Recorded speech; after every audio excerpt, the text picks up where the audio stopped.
Oh my god. What am I doing? What am I doing? What am I doing? What am I doing?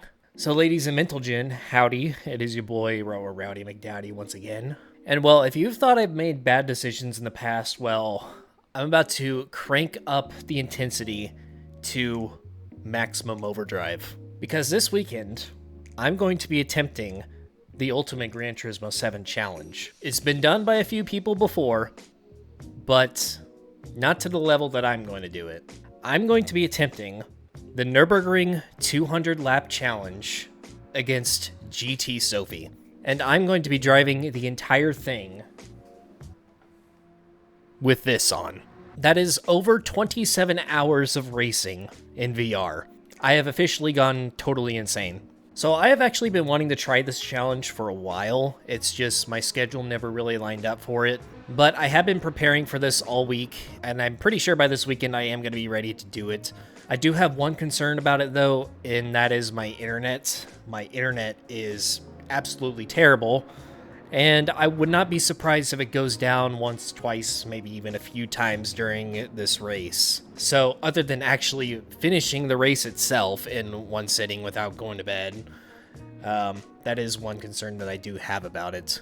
And also regarding the stream, since I am going to be wearing the VR headset the whole time, I won't be able to read chat, so it probably won't be the best viewing experience whenever it comes to the stream, but I'm mainly doing it for the challenge and for, obviously, the clout, of course. Because I have been inactive for so long, the channel has kind of like slowed down a little too much, and this challenge would be a very good way to get the boost that I need to bring the channel back up in terms of viewership and stuff like that. And I still have my goal of wanting to hit 100,000 subscribers this year, so I think this challenge will be a massive boost to that as well. Now, as far as the race setup itself, I haven't finalized the race settings just yet. I'm still doing some testing as to what cars are actually feasible to win this thing in the first place, which we'll go over like what car I could potentially be using here in a few minutes. But the general race settings are, it is a multi-class race, but I can still use BOP.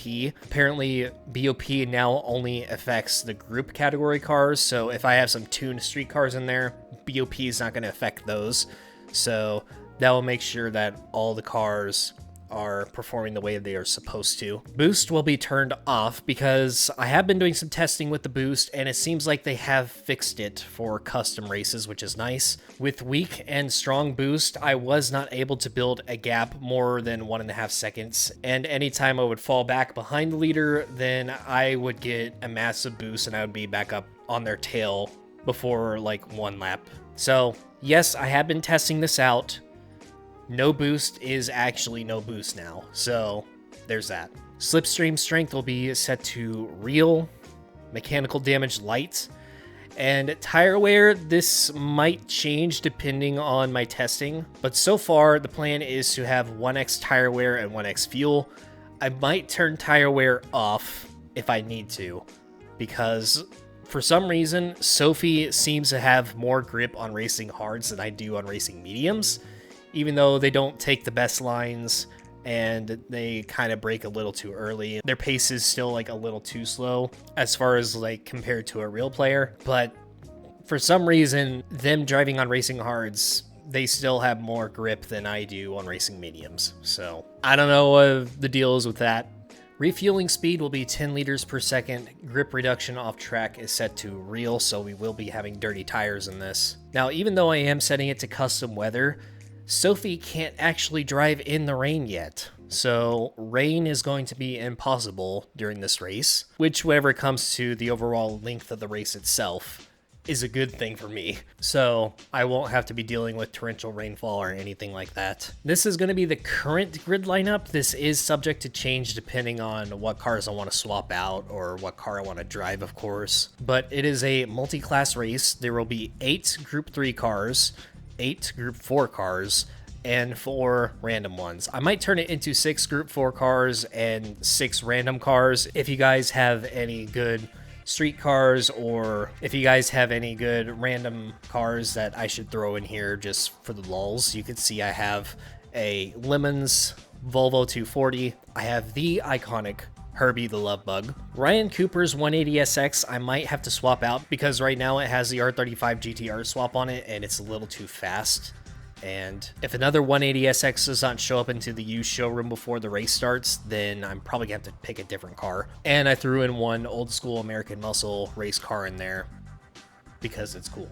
So if you guys have any good ideas on what random cars I should throw in, then maybe I'll change it to 6 cars and throw those in there as well. And just sacrifice 2 of these Group 4 cars. The difficulty will be set to professional, of course, and because of the way penalties work in custom races, I don't really see the point in doing any of this because you can literally get rid of the penalty by driving normally sometimes, so I don't really see the point in it. Pretty much all of this stuff is going to be set to off, except for flag rules maybe, but that's about it. Now, as far as the car that I will be driving, the original plan was to drive this, the Viper GT3R, which is my favorite Group 3 car because it's a Viper.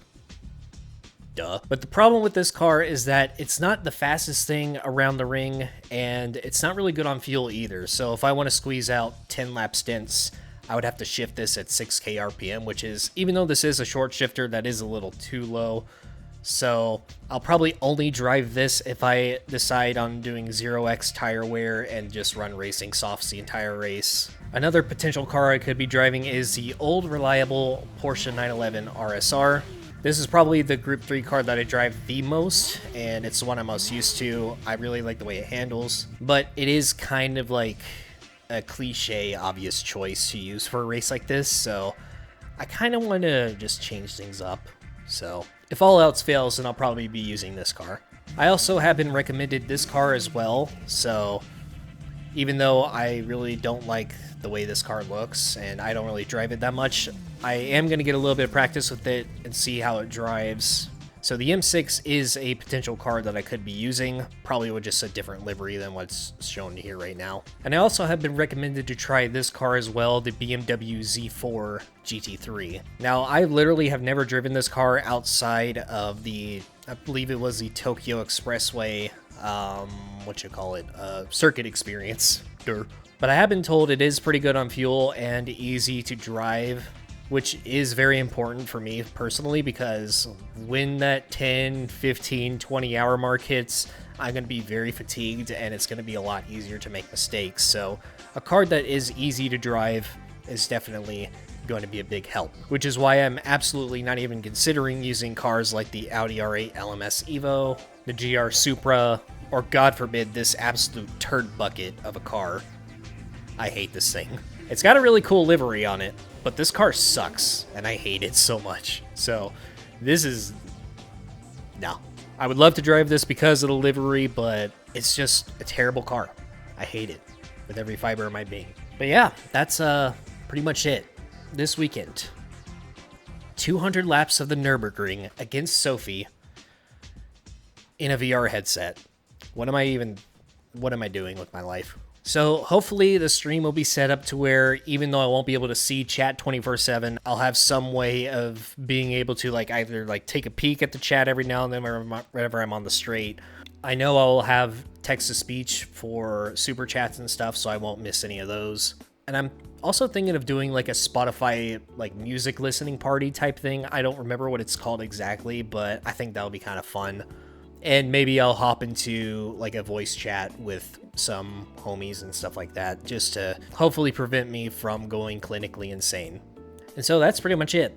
As long as everything goes to plan and nothing stupid comes up, the plan is to stream this Saturday at probably 12 p.m. Central Time. The exact start time might change depending on the day before and when I wake up, really. So to keep updated with that, make sure you subscribe and click the bell icon for notifications. And hopefully I should have the stream scheduled the night before, so you guys will have an idea of the exact start time. And yeah, I'm going to regret this.